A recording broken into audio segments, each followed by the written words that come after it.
Ang programang ito ay rated SPG. Striktong patnubay at gabay ng magulang ang kailangan. Maaaring may masiselang tema, lengguwahe, karahasan, sexual, horror o droga na hindi angkop sa mga bata. Kumusta at welcome back sa aking channel. Narito ang aabangan natin sa FVJ Batang Quiapo. Matinding bakbakan ang hinarap nila Tanggol at ang mga katropa nito laban sa mga kapulisan dahil sa kanilang ginawang pagnanakaw sa isang jewelry shop. Mabilis ngang dumating ang mga pulis kaya dito na nga sila naabutan. Mabilis ang kilos at madiskarte nga ang ating bida kaya naman nakauwi nga sila ng ligtas sa kanilang hideout. Bit-bit nga ang ilang bag na mga alahas. Dito nga nagpasyang mga kaibigan na magsaya sila dahil tagumpay nga ang kanilang ginawa. Nag-inuman sila ng husto, masaya, nagkangitian. Tuwa naman si Ramon sa nakita niya kay Tanggol dahil masaya nga ito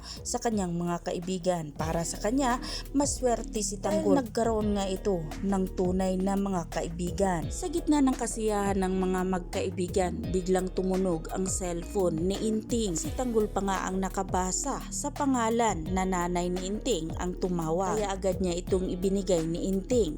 Habang nag-uusap si Inting, ang akala ni Tanggol ay ang nanay nito ang kausap. Ngunit ang hindi alam ni Tanggol, si Rigor na pala ang kausap ni Inting. Tila nahalata naman ni Tanggol dahil nag-iba nga ang mukha ni Inting nang makausap na itong si Rigor. Sinabi na nga ni Rigor kay Inting kung saan at kailan sila magkikita, dala-dala. Ito na nga ang pinakatakutan ni Inting. Dumating ang panahon na kailangan ng pumili ni Inting. Sa kabilang banda, hinarap na nga ni Komisyoner Medina sa City Hall ang mga gerero para paalisin na nga sila sa kanilang pwesto at makaupo na nga ang bagong mayor na si Tanggol. Ngunit hindi tinanggap at nirespeto ng mga gerero ang desisyong ito. Kabila ng lahat, galit na galit si Miguelito at binaril nga niya itong si Komisyoner Medina. Kalat na nga sa social media na hindi nga nirespeto ng mga gerero desisyon ng korte at hindi umano sila bababa sa kanilang pwesto, lalo na si Miguelito. Ngunit hindi nga nagpapaapi si Pinding dahil pinangunahan nga niya ni ito ang rally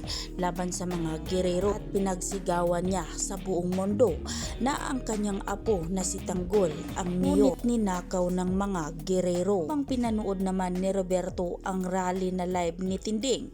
Galit na galit si Roberto, napahagis niya ang cellphone dahil dito. Samantalang kinakabahan na nga si Inting sa susunod niyang gagawin dahil kailangan nga niyang magsinungaling kay Tanggol. Tuluyan nga bang mamamaalam na ang mga kaibigan ni Tanggol? Mas pipiliin nga ni Inting ang kanyang ina kaysa kanyang mga katrupa. Ito ang dapat nating aabangan at pakatutukan sa susunod pang mga kaganapan dito lang sa FVJ Batang Quiapo.